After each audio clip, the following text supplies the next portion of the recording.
Welcome to the Preferred Walk-On Show. I'm your host, Seth Saunders. We have a very special guest tonight, a return guest, our good buddy, Jon Smith. Jon is a man that wears many hats. He is the man behind Speakeasy Sports, Dog Social Club. He's the host of the Dog Dispatch, and he's probably my favorite one, co-host of Brothers Know Best, which is outstanding. So make sure you're tuning into that. Jon, good to see you, buddy. Good to see you, man. Look, listen, we got merch for everything over here. Brothers Know Best mugs. The ugliest, these are 3 ugly mugs on a mug.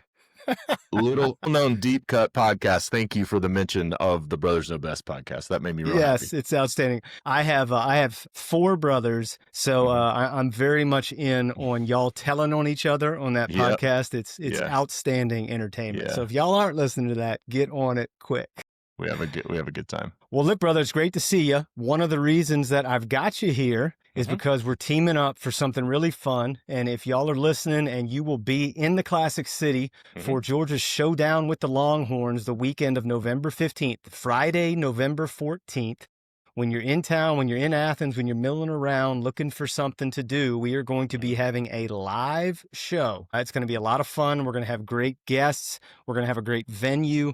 Just keep that in mind and come out and see us. And Jon, I know you and I have more details we'd love to talk about, but boy, am I counting down the days to get to hang out with you and co-host this event together. It's going to be so much fun. I think there's nothing like, and the folks who are listening who have been in Athens for a game day weekend, there is nothing like a game day weekend in Athens, and there's nothing like a game day Friday night before a big game on Saturday with a team like Texas coming in. So I can't wait. I'm very excited. Yeah, man, the city's just going to be buzzing. There's so much anticipation. Everybody's in a great mood because you're not at work. So yeah, I'm so fired up. And look, I'm ashamed to say this out loud, but I have not been in Athens since we were there for the Tennessee game last year. So I am counting down to be back in town, man. With the way my kids' sports schedules work, it is difficult for me to get from the low country to Athens. So I relish every opportunity, and man, it's going to be a lot of fun. It's going to be really special. So I am jacked up about that. So everybody circle that on your calendar because we certainly want to see you all there. I know we got a pick sheet we're going to look at, and we're going to preview this outstanding Week 8. But first off, I just want to get your read on this 2025 season thus far, brother, because I feel like, maybe since 2007, this has felt as topsy-turvy and as wide open as the college football season has ever been. So what have your thoughts been? What have been the coolest storylines for you? And what are the things that you're looking at this back half of the season? Yeah, I think there's been a lot of conversation about parity in college football. There's been a lot of conversation about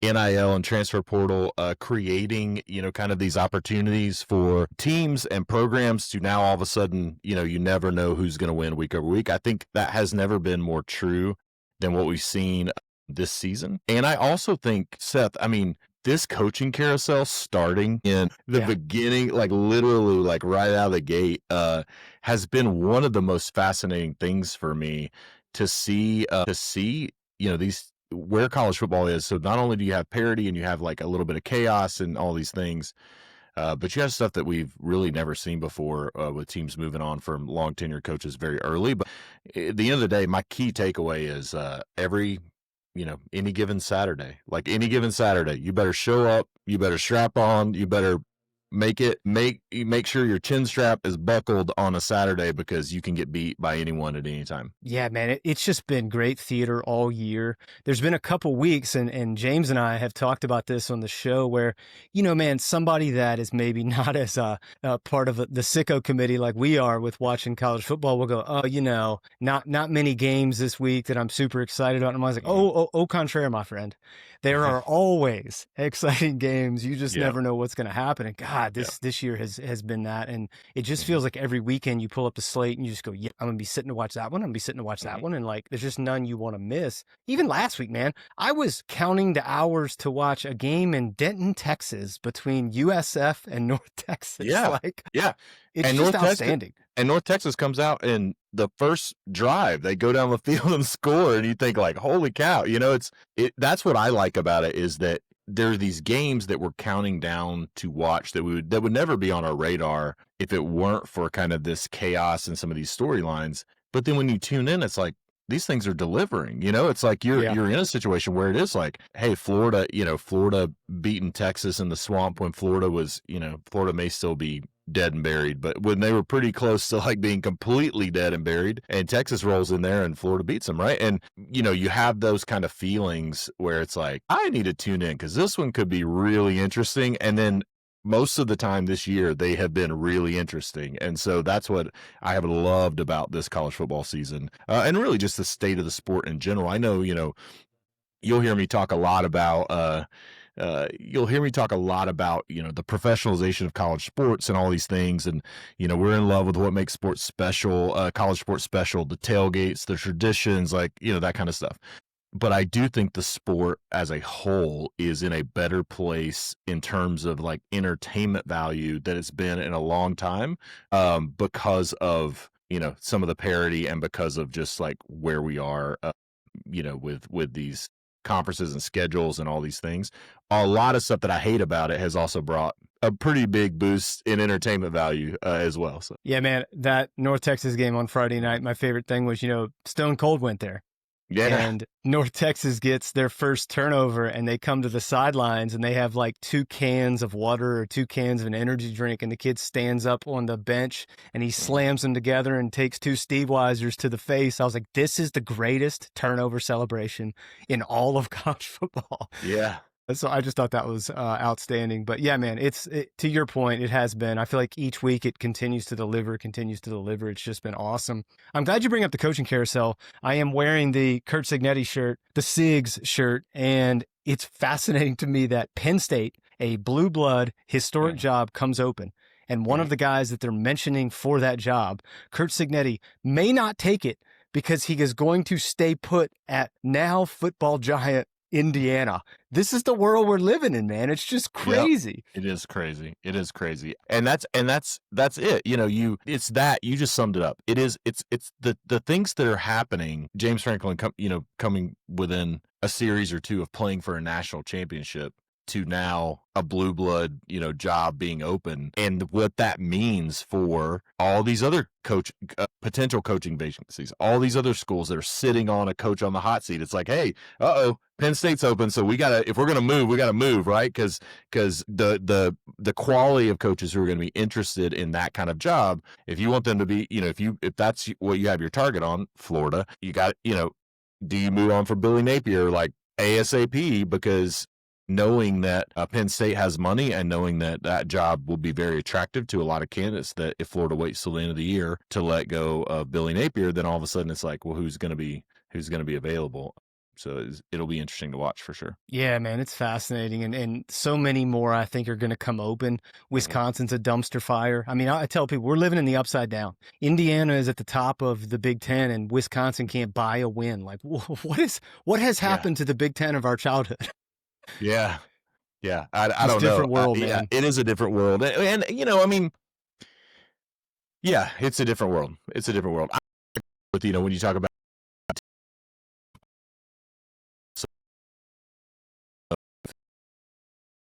there in some regard, right? It is like, well, it's Michigan.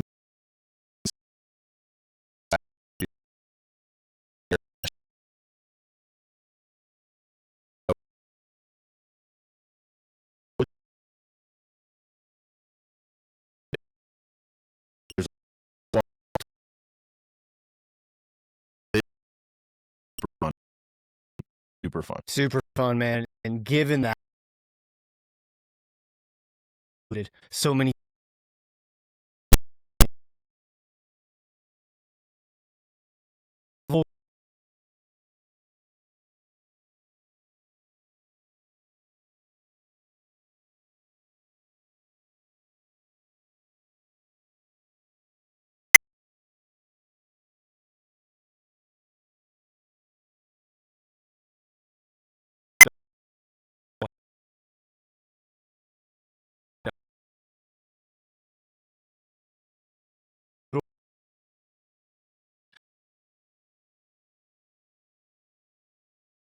their wide receivers in the country, they got freshmen in the country.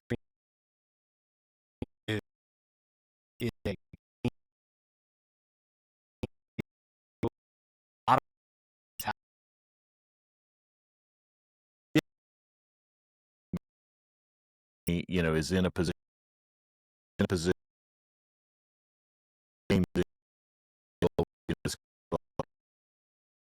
maybe this is a game where they figure out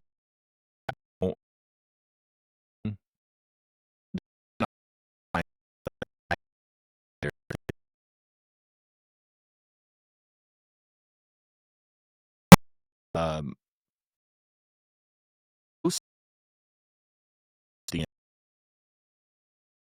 where you know the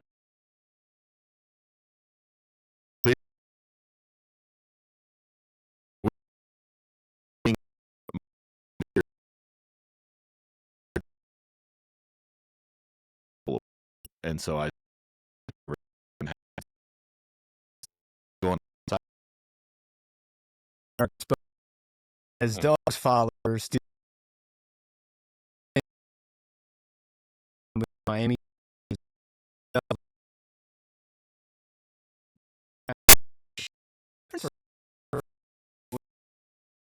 If he gets tired,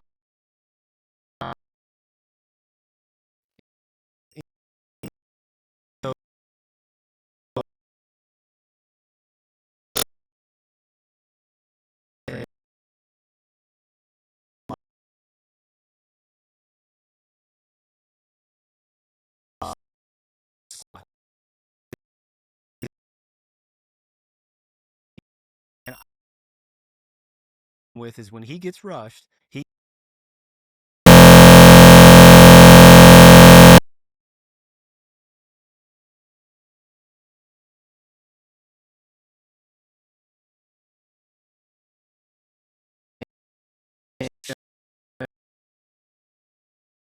they're a weapon. That whole they're very, very good.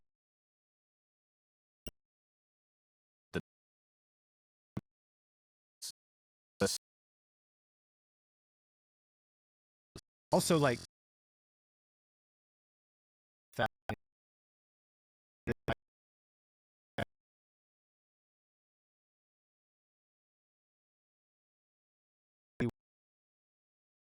so much talent has come out of that school. For five, he had a few weeks back.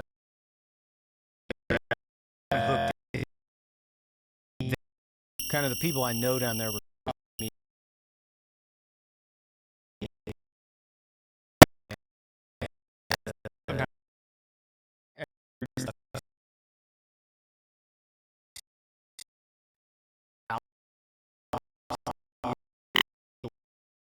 yeah. I mean, look, you know,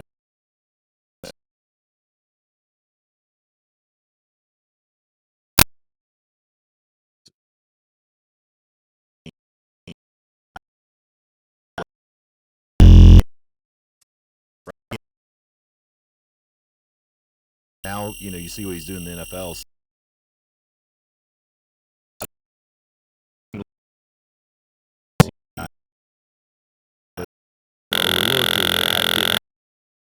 Show up and do this. These teams that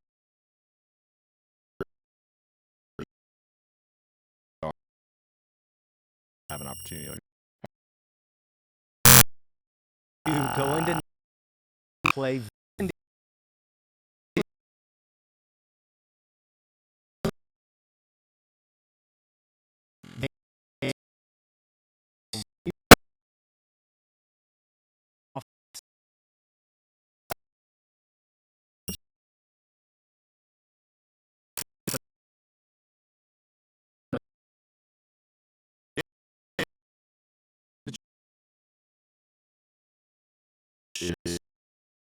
I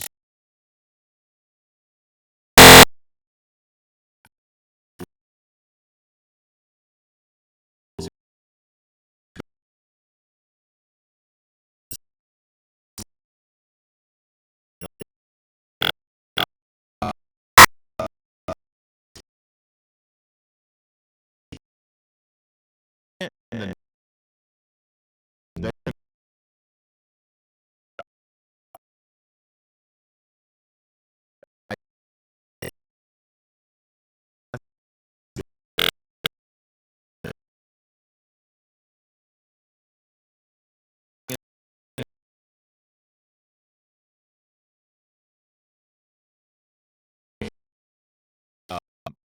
how the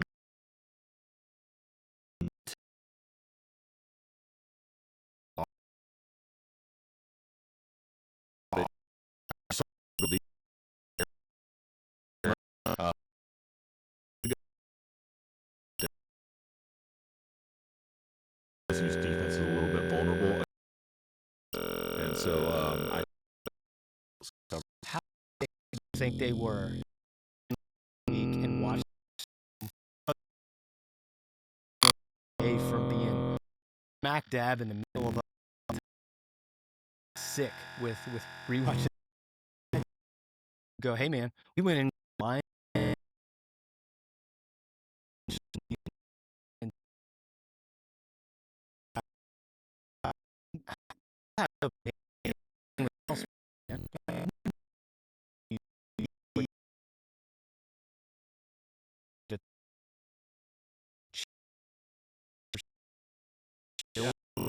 program.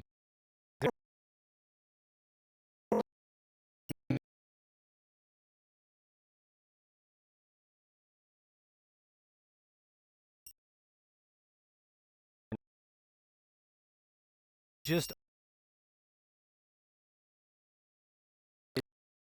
like to pull.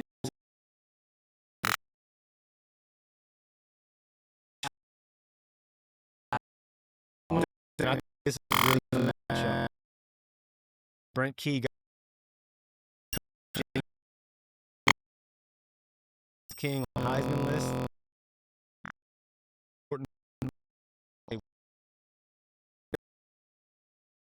Man, this Duke team has gotten right. Turned it on in this offense. Struggled.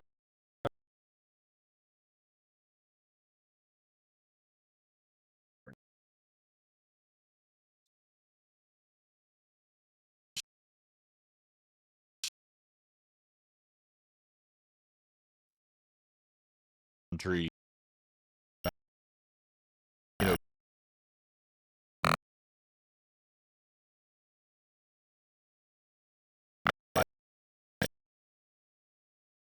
because of Georgia Tech's strength of schedule? Is it because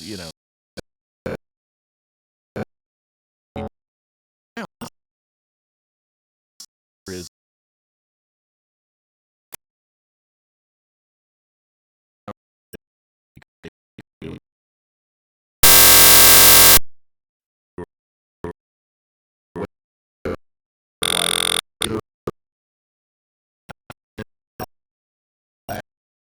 something happens here?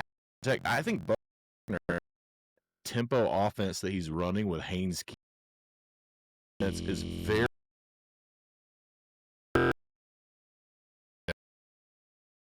athletes on that.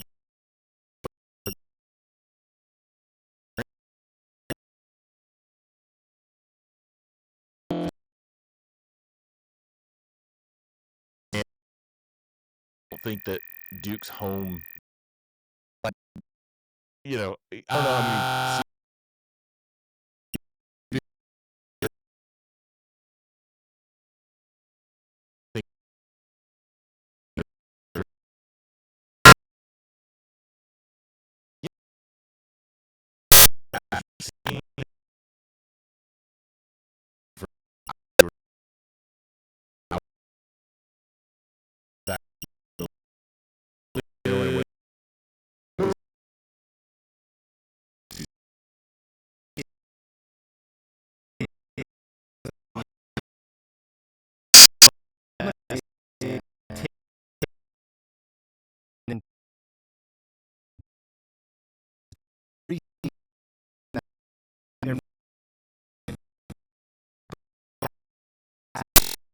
All pulled in, baby. They're in together.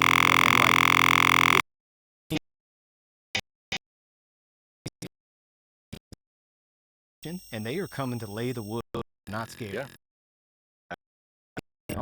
They play for me.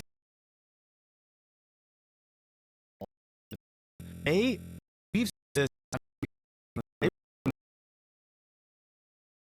that Oklahoma's offense is John Mateer, and if John Mateer's not there and not playing way up here, they are what you saw at the Cotton Bowl, right? And I think that's what Georgia Tech is currently. I think they are so reliant on Haynes King, and I think if he were to get hurt, boy, they're in a pickle, right? Yeah. Because he is so transformative. I say all that to then say that is the reason James will tell anybody that'll listen, how could you not have the kid in the Heisman conversation given how they played, given their success, and given that he is the propelling force behind that? Yeah, man, I'm with you. I think if you're a Duke fan, this is one to be worried about because that Georgia Tech team is ready to come punch you in the mouth. They are not going to get out physical. So, yeah, I like that. All right, next one on the list. I feel like I kind of jinxed them. I came out before the Ohio State game, and I said this was going to be a know my name game for Damon Williams Jr. I absolutely love this kid, quarterbacking for Washington. The Huskies are going to Ann Arbor to play Michigan. Michigan, a 6.5-point favorite. I'm going to tell you something, man. The only blemish on the Huskies' record is that Ohio State ball game. It was like 14 late, and they had a lot of opportunities that they screwed the pooch on, but they got 3 kids that are super dynamic. And look, man, that Jonah Coleman is must-see TV. He is awesome to watch. Damon Williams Jr. can beat you with his arm, beat you with his legs, and he's still learning. And so, man, I just think they got so many weapons. I love Jed Fish. I love what he does. Look, if he was building something in Arizona, I think Washington is a place you can be relevant and win. Yeah, man, I like him a lot. So this is part of the reason this game is on the list. I also am curious about this Michigan squad. This is kind of they got to win to stay in this thing. And so big game for the Wolverines. How do you feel on this one? Yeah, I mean, I think you said it. You said it best. Jed Fish got a lot of venom last year, right? A lot of shots taken at Jed Fish. A lot of you left Arizona where you're building something, and then now you're underperforming because it was based on what Washington kind of had done the year before under Kalen DeBoer. I think Washington has a better football team than Michigan, and I mean that. Like, I think they have better skill players. I think in many ways they're better coached, and I think Jed Fish he's doing what he was doing at Arizona, where if you watch Washington, I know there's that blemish from Ohio State. But if you watch Washington, there is that week over week, both sides of the ball, there are good things happening. There's improvement happening in key areas. And Michigan is another team that you watch, and I know that Oklahoma defense is good, but Michigan is another team that you watch and you think, like, at some point there's going to be a defense that is going to really, like, stifle that Michigan offense. It's shaky, when they play good physical defenses. And I think Washington's defense is going to be I think they have the good enough athletes on that side of the ball where they're going to be able to force Michigan into a couple of mistakes. The challenge is it is in the big house, right? And it is, that kind of thing. But I think Michigan could likely win the football game. But I think from against the spread, I think Washington's going to cover that 6.5. And I would not be surprised if Washington actually wins the football game. Yeah, I think the other thing I like about this for them is they've already gone east once. They had to go all the way across the country and play Maryland. They get down big and then come back and show the resiliency to come back and win there. I thought that was a big step for them from a belief perspective. I think they needed something like that to kind of prove, like, hey, man, this is working for us and we can get behind this. And then they came out last week after that. And, man, they just kind of looked like they were kind of playing a little freer. So this is one I'm super interested to watch. This is a huge test, right? To your point, anytime you go in the big house, man, that's a crucible. And so I'm interested to see how Damon Williams handles that. I'm interested to see if they stay patient and don't get away from Jonah Coleman. I felt like that happened a little bit in the Ohio State game. They just got kind of outside their box a little bit, had that funky fake field goal, just some weird stuff, right? And so I'm interested to see kind of how things look. But, yeah, I'm with you. Spread-wise, I think the Huskies are real strong with this number. I like it a lot. I also think noon kick, I always feel like that's good for a road team because you don't get the home fan base a lot of time to get ginned up, and, like, people are strolling in late because they're still having a little breakfast at the tailgate. Like, it's not a terrible atmosphere to be in as a road team on a noon kick. So, yeah, I think it'll be a good one. All right, man. Next one on the board. This is the big one, all right? Ole Miss coming to the Classic City between the Hedges to play the Dogs. I got to ask you this. I texted James. I texted my brother. How on God's green earth do the smart, know what they're doing people out in the desert have the Dogs as a 7.5 6-point favorite in this ball game, brother. It feels like a rat line, and I so want to take the Chiefs. You know what the good people out in Vegas know is they know what happened when Ole Miss came to Athens in 2023, and Kirby Smart. I know Jackson Dart got hurt, but Kirby Smart beat Lane Kiffin 52-17 in a game where a lot of people were saying Lane Kiffin, Jackson Dart, this is, Quinshon Judkins, like this is the opportunity that Ole Miss, Lane Kiffin has been waiting for. And I think there's that. And I also think that Vegas knows that Georgia versus top 10 teams in Athens has not only covered the spread, but they have like really covered the spread. So Kirby Smart plays, I know Bama fans are going to come at us, whatever. He plays top 10 teams in Athens extremely well. And so I think there's that. And then I also think that Vegas probably has seen Lane Kiffin's tweets. And for me, if you watch Lane Kiffin, the way that he tweets during the week usually dictates the way the game goes on Saturday. Yeah. So when he's clowning and all these things, you could probably Ole Miss is probably going to play pretty good in the football game. I know he's made some jokes in the press conference, but if you watch him on Twitter this week, like when you see, it's like he's saying like Kirby's the best coach in college football, like, and he's not, it's not rat poison, it's not reverse psychology.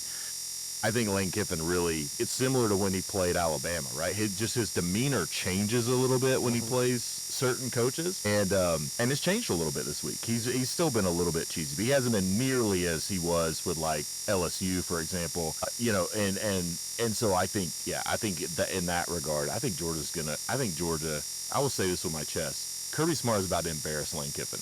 And you mark it down, you can clip it when, if I'm wrong or if I'm right, you can clip it. But I think Georgia's about to put a football game together versus a top 5 team in Ole Miss, because I think that's just who Kirby is. I think when you come in, it doesn't matter. He doesn't care about the spread in Vegas. What he does care about is Lane Kiffin, they ranked him in the top 5. You got a top 5 team coming into this environment. And I think he cares tremendously about that, and that's why I think this football team is about to put a full football game together. Let me tell you what I'm looking at and interested in. Okay, Ole Miss got one of the, I think, more compelling stories of the year with the rise of Trinidad Chambliss, transferring in from Ferris State. 0-star recruit out of high school. All these things. He's been magnetic and fantastic for the Rebels thus far. But here's the thing, right? He has not started a game yet outside of Vaught Hemingway Stadium.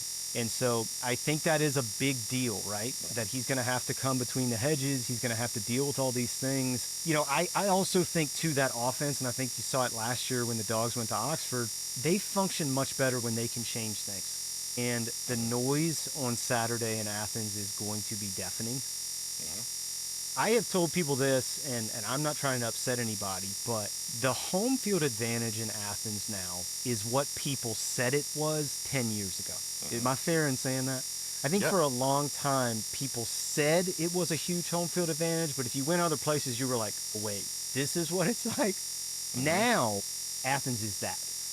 Dude, I don't think there's a better home field advantage in all of college football anymore than you coming between the hedges to play. It means something. And so that's why I thought the Alabama win was so impressive for that program, because to come in there and do that is a big deal. And I just am very curious to see how Trinidad Chambliss and that offense are going to look in that hostile environment. And to your point, how Lane is going to coach when he feels the heat and feels the pressure, because he always seems to have one of these games in him where he just makes an idiotic decision. He goes for it from his own 37 in like minute 10 of the first quarter. And so I think you're right, man. This could be the game where we see Lane get on tilt, which he hasn't been yet all season. And so that's a piece of it I'm interested in, too. And I will say, too, to your point, the Dogs have not put together a complete football game yet. And I think this has been the frustrating part if you follow that program is all the ingredients are in the kitchen. It's just they keep messing up parts of it when they're trying to make the full meal. And so when dinner gets served, you're like, man, this don't taste right. And every week you kind of leave going, that isn't what I remember it used to taste like. Right. And everybody keeps waiting for mom's casserole to be what it used to be. And I just think, man, this weekend, they're starting to figure it out. And this is the thing I love about this team. A, you can tell he likes this team. I thought he was exhausted to death last year. That team wore his ass out. And I think this year he likes this group. And then I think more importantly, brother, they don't quit, man. Like they've been down, they've been out, and they just fight and they fight and they fight. And so I don't know. I'm kind of with you. It's like I said, it's like a weird line, but it's one of those where like I'm about to take the cheese and just lay it all on the dogs. Just do it. Just do it. Just do it. So yeah, man. I think it's gonna be a lot of fun. There's nothing more to say. Just do it. Just lay it. Like Georgia's about to be the brakes off Ole Miss. Period. Yeah. Plus, man, look, in a lot of ways, they gotta have it. Like they still got a lot of season left. They can't. The margin gets real tight if they lose on Saturday. So this is in a lot of ways they gotta have this ball game. And so I think there's a lot at stake there. So I'm with you. And man, that environment is going to be outstanding. That athletic department should get all the kudos because the things that they have done to increase that game day atmosphere, well done. The only thing I'm still stuck on this, John. I'm not going to let this go. It's a 99.8 for me right now. The only way we're getting to 100 is if I can carry my ass to the concession stand and get me a Bulldogs helmet with some soft serve ice cream in it. Okay. Come on now. Come on. Now you're speaking my language for sure. Speaking my language. Yeah. As soon as that happens, that's all she wrote. That's all she wrote. Sanford's got it all of it. Yep. Agree. All right. Next one on the docket. Urban Meyer came out today and is pushing old Dan Mullen for this Penn State opening. His undefeated UNLV squad going to Boise State on Saturday. The Broncos 12.5-point home favorite. I about fell out of my chair when I saw that line, brother. Look, UNLV is a roller coaster, though. They're a mile a minute. They score a ton of points, but they legitimately could be 3-3. So, like, I do feel like there's some smoke and mirrors with the Rebels, but either way, I think this game will be super entertaining. Where you sit on this? Yeah, I think a lot of points are going to be scored in this game. I think, we can talk about Dan Mullen and Penn State another day, but I think a lot of points are going to be scored in this game. I don't think Boise State is going to beat UNLV by 12.5 though. Like I just don't think Boise State. And again, to your point, I don't know. Sometimes I do look at these lines and I feel like I feel like Vegas has some of these like makeup lines, just like refs have makeup plays where it's like, hey, like we're going to throw this out there because we need, in the event that Boise State puts it all together, we're about to make a lot of money and we're okay with like losing, if they don't put it together, because I think what Vegas recognizes, I think they're very good at recognizing, is brand. And when you look at this, it's like if you're a everyday kind of Joe Schmo that doesn't really tap in and really understand these teams, and you're just betting on throwing something out there, this is the kind of one where you look, you're like, oh, UNLV at Boise State, Boise State's probably going to win by a lot. And I don't think they are. I think UNLV is going to cover that 12.5. I will say I am picking Boise State to win the football game, but I think UNLV is going to cover the 12.5. Dude, here's where I kind of turned on UNLV. Yeah. They went to Wyoming earlier, and there was a number in that game I really liked, and I was like, oh, dude, I'm all over Wyoming in this. And UNLV just goes to Laramie and blows the doors off the Cowboys in a hailstorm, and I was like, wait a minute. That was not what I anticipated. And I will say, man, this kid playing quarterback for them, Anthony Calandri, who was at UVA last year, he is a weapon. So they are really, really exciting. On the flip side of that, this has nothing to do with the line, but it needs to be pointed out. Boise State's quarterback, Maddox Madsen, consensus, all nickname first teamer. I mean, dude, that kid, that name it's like the parents, they tested that on the PA at the hospital, right? They were like, how is this going to sound when our kid gets announced on the blue turf? And if it resonates, we're putting it on the birth certificate. Like Maddox Madsen, come on, that kid, he can't be an accountant. He had to be an athlete. Like that name is meant for a public forum. So just want to recognize that for the national public, that our boy Maddox Madsen has world-class name. That's outstanding. He's meant to be doing what he's doing. Yep. Agreed. All right, this next one, little bit up in the air, right? Because we don't know what's going to happen yet with Sam Leavitt. They've said day to day he's been practicing with the first team, but Texas Tech is going to Tempe to play Kenny Dillingham's bunch. I'm going to tell you something. When Sam Leavitt's playing quarterback, I really, really like Forks Up a lot. On the flip side of that, and I have told anybody that will listen, this Texas Tech team is a capital W-A-G-O-N wagon. They are ready to hurt you. I mean, that defense is mean. Where do you sit on this? Just it's hard, I think, with this number. Texas Tech 8.5-point road favorite. But given we just don't know what's going to happen with Sam Leavitt. And I'm just saying, man, if Jeff Sims lines up at quarterback, it's going to be another 40-point drubbing. Yeah. And I think, I mean, that's the issue with me, right? I think right now, I don't know. Like, I don't know. I really don't know how to pick this game. It's going to be dependent on the quarterback. So I'm going to pick Texas Tech to cover the 8.5. I also don't think the 8.5 is like that much. Even with Sam Leavitt, I don't think the 8.5 is like necessarily, a huge line for Texas Tech in this game. I think Texas Tech, I think Texas Tech is a really, really good football team. But I think the one thing to watch, to your point, is if Sam Leavitt can play, I do wonder about Texas Tech's wide receivers versus Arizona State's secondary. It's like, can Texas Tech win downfield? Because I don't think that, when Arizona State, they run these, when they're basically, they have enough athletes to spread the field and prevent those explosive plays. And then, it's that whole like zone coverage that they run, and it's the bend, don't break, where they run these shells on the back end. And I just don't know, can Texas Tech win those matchups enough to cover an 8.5-point spread? But I think Texas Tech is going to cover it. Yeah, I mean, look, and they're not without their questions too, right? Baron Morton's been fighting injuries seemingly every other week.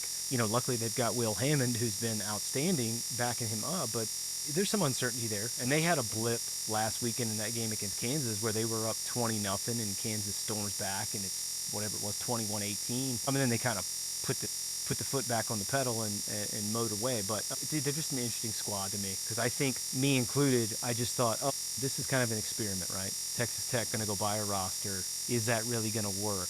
And thus far, it looks like it's working. I mean, they don't look just Big 12 good. They look like they have a defensive front where they could play with some real teams. And so they're an interesting case study. Also, I am with bated breath waiting for the real story on Sam Leavitt's injury, because it goes from Tuesday, Twitter is flooded with, oh, this is so fun, Kenny Dillingham is spraying water at him while he's throwing passes to get ready for the rain, and then the next day, Sam Leavitt's hurt. And so what I am ready to hear is the Paul Harvey rest of the story, that Sam Leavitt was at the Pi-Fi house on Tuesday night and tried to bust a backflip off the balcony into the pool. And twisted the ankle or something like that. That's what I'm hoping happened, John. So we'll see when that actually comes out. But yeah, it would be awesome. Something funny about that story. Yeah. It's going to be on a podcast in a couple of years for sure. Yeah, I'm ready for it. I'm ready for it. All right, next ball game, third Saturday in October. Tennessee going to Tuscaloosa to play Alabama. Alabama, man, geez, what a meat grinder. You go to Athens, you host Vandy, you got to go to Columbia to play a really, really tough Mizzou team. And now, oh, what's the prize? You go back home and this really spicy Tennessee team is coming to town. Alabama's 7.5-point home favorite. What's your thoughts on this one? 7.5 feels like a lot for Alabama this season. You know what I mean? Especially against a team like Tennessee that can score. And I know Alabama's defense has played super well for the most part, but I also think, you talked about it with Vanderbilt, right? If a couple things go a different way in the red zone for Vanderbilt, that's a different ball game. And I think Joey Aguilar, I think he has shown that he's just the kind of guy that he doesn't necessarily get rattled. He can stay on schedule for the most part. It's really hard to get him off schedule. And the other thing that I like about this Tennessee team, that not enough people, in my opinion, have talked about, is when Georgia played Tennessee, and Tennessee, had the momentum and, had that crowd and everything else. And Georgia came out in the third quarter and, ran the ball 9 out of 12 plays or whatever it was, like went down the field, kept just a Kirby death march, right? It felt like when that happened, it was like, okay, this is it. Georgia's about to, control this football game. But that didn't happen. Tennessee came right back. Joey Aguilar came right back, right? This team feels more resilient, and even though they haven't played their best on defense versus Mississippi State and versus Arkansas, I think that offense is very, very efficient, and I think it stays on schedule. And I'll say this too: I think Mississippi State, like Tennessee, put up 41 at Mississippi State, and I think the Mississippi State. I know they got beat 31-9 at Texas A&M, but I think the Mississippi State defense is better than people give it credit for, right? Like, I think those last two games have been a little bit where Mississippi State's defense has gotten a little sideways, but I think it's not a great defense, but it's a good defense, a physical defense. And to be able to go out and put up 41 on, that kind of team on the road, I think was really, it shows just Tennessee has a little bit of, has a little bit of chutzpah behind them this year that I didn't see it last year, right, with Nico. I didn't see it. I saw it, with Hendon Hooker there in 2022 a little bit, but not really. It was kind of up and down. Even though they were winning, and even though they were ranked number 1 in the country for a period of time, it still felt like, oh, yeah, this is a team that that can be up and down. And this Tennessee defense just feels consistent, feels steady. I think Tennessee is going to cover the 7.5. I think Tennessee is going to beat Alabama, and I think they're going to beat Alabama because I think this is going to be the kind of offense. Georgia doesn't run this kind of offense. Vanderbilt doesn't. I think this is going to be the kind of offense that's going to give Alabama a little bit of fits. I think Kane Womack was not great versus Florida State. He hasn't been great. He's been up and down from a defensive coordinator standpoint all year, and I think this is the kind of game with Tennessee that I just feel like, man, they're going to be able to stay on schedule. The big, Chris Brazzell is just a huge, big physical wide receiver. Mike Matthews is a vertical threat. I think this is going to be a different animal than Alabama's played so far, even versus Mizzou, right? And I think, again, like Mizzou, that's a good example where it's like, shoot, Mizzou could have won that football game, right? I mean, I think Alabama has found itself, Georgia, the 4th and 1 call. Like, I think Alabama has found itself living on that edge for the last few weeks, and I think it's going to catch up with them this week. Yeah, I'm glad you bring that up, because that is the thing about them, right? Like, I talked about them kind of going through the ringer, and yes, they are 3-0 in that stretch, but the thing is, and look, this is college football, okay? This is not unique to Alabama, but they could very easily be 0-3. I mean, you're talking a Talon Taylor drop, you're talking a one missed block on a 4th and 1. You're talking a review of a 4th and 1. Some of us would say, yeah, Georgia game looks different.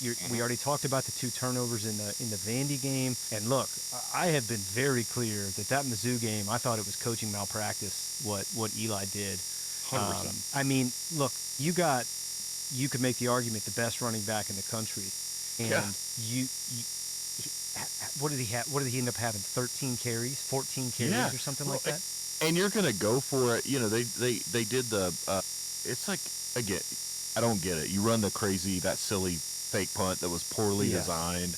And it's like, dude, if you're going to go for it on 4th and 3 and you've got, to your point, the best running back in the country in Ahmad Hardy back there, it's like, run that kid. Like, to me, it's like, I just don't get why some of the decisions that he made. And I think that was one where you do that little poorly designed fake punt, and then Alabama goes down and scores the touchdown because they're, get the ball back on their own, on the Mizzou 37.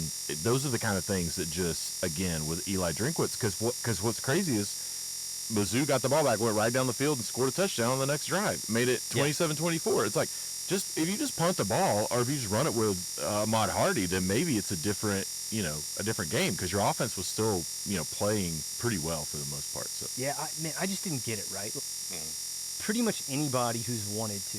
Georgia dropped 240 on them. Florida State dropped 240 on them. Like, you have the rushing attack to exploit what they are bad at, and you make a conscious choice not to do it, man. I thought it was such an overthink, and in some ways thought it was, hey, look, he got caught up in, this is a big game, and I'm going to coach different than what we've done to get us here, right? Like, I'm going to bring a different date to the dance now. I know what he did? He pulled a Kirby Smart. And I hate to say that, but he pulled a Kirby Smart versus Alabama, because Kirby Smart has done the same thing versus Alabama, where it feels like, for whatever reason, when that team comes to town, these guys decide to do something different because maybe they think they can outsmart them, maybe they think, you know, whatever. But like, yeah, it was very similar to me. I like your point though about Tennessee, man. I think they're different with Joey Aguilar. And look, I know he gets a lot of grief. Josh Heupel can call plays, all right? Yeah. And I've said this to a bunch of people. I was scared to death in Sanford last year because there were Tennessee wide receivers running butt naked all over that field, and they did not have the guy to hit them. That game would have looked a lot different if they'd had Joey Aguilar last year. I'll tell you that. Yeah. And so now you've got the dealer to fit the scheme. I think that offense is super interesting. And to your point, Alabama really hadn't played anybody like that that's kind of wide open because they're so ball out quick and they go fast. There's not really a lot of opportunity to rush the passer and get him off schedule. Even when they do, to your point, I think he does a really nice job moving his feet. And like the thing I like about that kid, he don't care, man. Like the moment's not too big. He's here for it. Like when he came out that first drive and was gunning and dealing against the Dogs, I said, "Oh baby, it's fixing to be a long day. This kid is ready to kick it." Yeah, and it was, right? I mean, let's be honest. Like that's a game, that missed field goal. I mean, that's a game that Tennessee could have won. Yeah, and I just look. We don't have to, you know, kind of beat this into the ground, but I just look at this Tennessee offense, what it feels like versus what's happened the last couple of years with Tennessee offense under Heupel is that this one stays on schedule. They can stay on schedule, and they can actually, you know, be in a situation where consistently Joey Aguilar is making good decisions. He's making quick decisions. They're staying ahead of the sticks. They're, you know, running the ball just enough to be able to open up, you know, kind of what they want to do with these big wide receivers. And I also think that they have just in general a better wide receiver room than they had at least last year with Brazil and Mike Matthews and some of those other guys. All right, next one on the docket, USC going to play Notre Dame. Monster game for both programs. We will talk about the players. We will talk about the matchup. I have to tell you this. I'm ashamed to say this out in public. I did not know, my friend, that this game has a rivalry trophy. And I'm ashamed that I didn't know that. The jeweled Shillelagh. And it is awesome. And Great job pronouncing that. They've been giving it out since like the 50s. I had no idea. Yeah. You know, if you do the research, so this is the stuff that I look into a lot, or I enjoy looking into. Do the research. It's well over 100 rivalry trophy games. It's all kinds of games have trophies, and this one, the name you did well. I would not have done as well as you did in pronouncing it. So we're off to a good start already with this one. I mean, dude, I thought it was so cool that like they put the pendants on it for like which one wins. Like I'm like, dude, I am all in on this. Yeah. I also feel like though, it's not like I'm some casual observer of the game. I don't feel like they are doing a good enough job hyping this up. Like this is a rivalry trophy that deserves some more street cred. Okay. Yeah. It's legit. Yeah, and I think this is one of those blue blood rivalries that I call them bubble rivalries. What I mean by that is like the people, you know, it's like USC and Notre Dame fans think this is a really, really big deal. Yeah. And national sports media, to a certain extent, thinks this is a really, really big deal. And I think most people, because of what these programs have done outside of Notre Dame last year, the last, you know, decade plus, I just think most fans are like, and mostly USC, like where USC has been really, you know, the last 15 years, it's like, I think people have tuned out to it a little bit, but it's a good game. It's a good game. What we haven't talked about, which is the most important aspect of the game, the trophy is very important, but the uniform matchup, like this is the quintessential, like this is if an alien came down and, you know, and had never seen college football before and said, what do they wear? Like you would want to show them a picture of USC versus Notre Dame. Like it feels like that kind of these are the uniforms that they wear to play the game. Yeah. Because it's an elite uniform matchup for sure. Absolutely elite. Yeah. That's an outstanding point. And look, we haven't even gotten to, dude, I think this is going to be a fun football game. Like, two, I think, really exciting offenses. Like, man, look, Mekhi Lemon is a weapon. And Jaden Maeva does a really good job. Like, Jaden Maiava, who could have been in Athens, by the way. He could have been. Lest we forget. Really, really good player. The Illinois thing, interesting blip, right? Like, they should have won that football game for sure.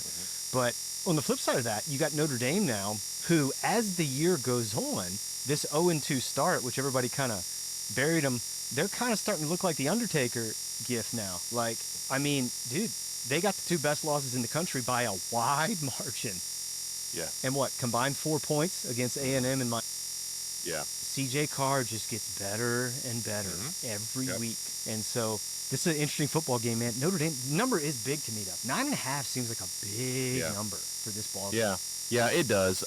I think, I mean, I think we'll see which Lincoln Riley shows up, right? Is this the Lincoln Riley that has been able to take the players that he's assembled on this team and actually make them look really cohesive for most of the year, right? Outside of that, again, 2-point loss to Illinois. Or is this a Lincoln Riley that, you know, took a team to Michigan last year and, you know, got, you know, is it that Lincoln Riley? Like, can this team travel?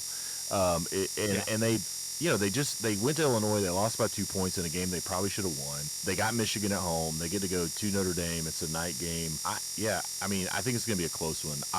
This is one of those that my buddy Brent Rollins, who does some work for UGAsports.com, he said after Notre Dame lost to Texas A&M, he said Notre Dame's about to reel off. They're about to beat some people by a lot of points. And he was right. But this was the one that he actually circled where he was like, this will be the game to see, you know, where Notre Dame really is. I think 9.5 is a little too big for the points. I don't think Notre Dame's going to cover, but I think they're going to win the football game. I'm with you on that.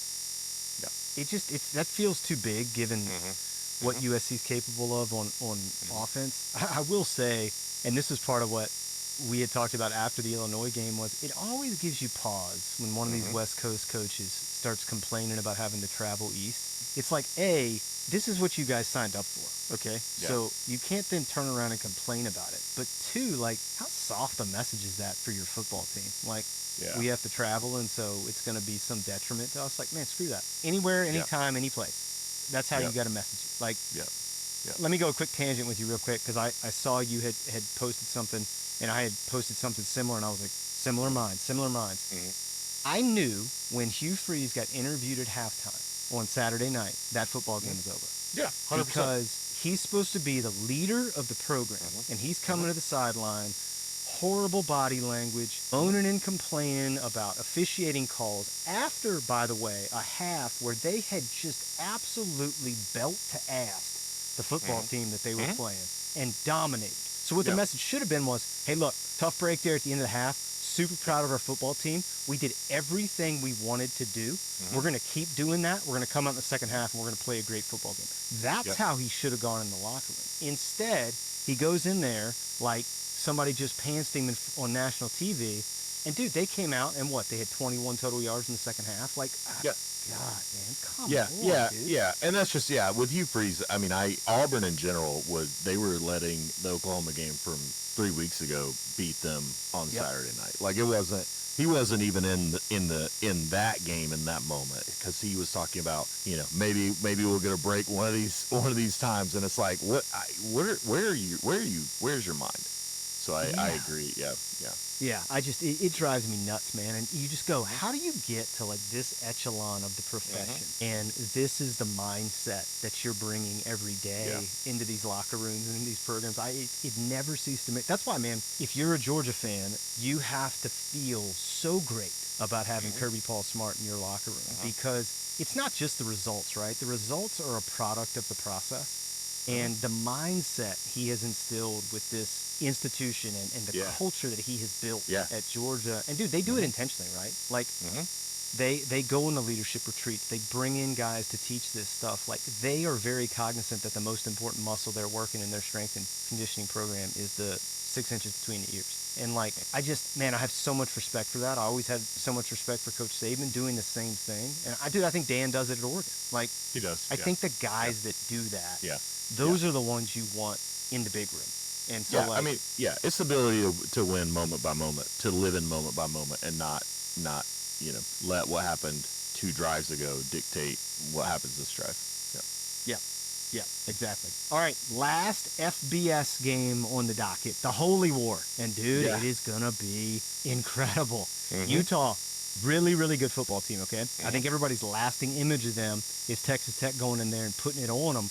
But, look, man, Devin Dampier can play, and Kyle Whittingham can coach. They got a good defense, really, really good football team. Got to go to Provo and play this BYU team, who is also very, very good. Super exciting win for them on Saturday night. Bear Bachmeyer at quarterback, who Portland State head coach Bruce Barnum famously called a centaur, which is probably still my favorite press conference quote of the year thus far. So yeah, this is one I'm really, really looking forward to. How do you sit on this one? Utes a 3.5-point road favorite. Yeah, I think Kyle Whittingham, this is the kind of game that Kyle Whittingham, with what he's shown on the field this year, I think he's got his team in the right mindset. And more importantly, this is now a conference game for Utah and BYU. The Holy War is now a conference matchup, which is huge. And BYU has won the last two. And so it being a conference game, BYU has won the last two. I think Utah is going to win this football game. I think Utah is going to cover. I think Kyle Whittingham, this is the kind of game that Kyle Whittingham, is going to find a way to win. And you've seen it time and time again, whether it's like making it ugly or whether it's looks like a complete football team. Whatever it takes to win, Kyle Whittingham's going to find a way. With Utah to beat BYU. FCS Game of the Week, Stetson going to Clinton to play the Presbyterian Blue Hose. Presbyterian, one of the stories of the SCS season thus far, undefeated, first in the country. Coach Englehart got the boys ready to go. Where are you sitting on this one? Presbyterian is a juggernaut, dude. Presbyterian, the Blue Hose, first of all, fantastic. You want to talk about a mascot? Like the Blue Hose, it just sounds like something that you should fear. And I think also, Steve Englehart, he's the kind of guy that just feels like if you listen to him talk, if you watch him, he feels like a guy that has felt, just kind of underestimated.